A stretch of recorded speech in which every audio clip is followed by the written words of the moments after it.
यवतमाळ जिल्ह्यातील राळेगाव तालुक्यातील वडकी इथं छत्रपती शिवाजी महाराज महसूल समाधान शिबिर उत्साहात पार पडलं।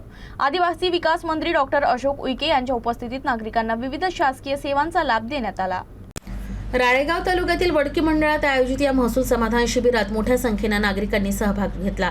राळेगाव तालुक्यातील वडकी मंडळात आयोजित या महसूल समाधान शिबिरात मोठ्या संख्येने नागरिकांनी सहभाग नोंदवला। आदिवासी विकास मंत्री डॉक्टर अशोक उईके यांनी यावेळी मार्गदर्शन करत शासनाच्या योजनांचा लाभ थेट नागरिकांपर्यंत पोहोचवण्यावर भर दिला।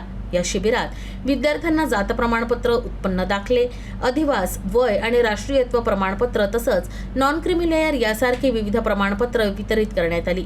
याशिवाय शिधापत्रिका, आधार दुरुस्ती, ई मोजणी, ॲग्रिस्टॅग 712-8 फेरफार, PM किसान यासारख्या विविध सेवा आणि दाखले नागरिकांना उपलब्ध करून देण्यात आले।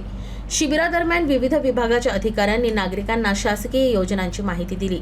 यासोबतच युवकांनी उत्स्फूर्त प्रतिसाद देत रक्तदान शिबिरात सहभागी होत सामाजिक बांधिलकी जपली। या कार्यक्रमाला उपविभागीय अधिकारी सुधीर पाटील, तहसीलदार अमित भोईटे, मंडळ अधिकारी दिलीप चिडे तसंच परिसरातील नागरिक उपस्थित होते।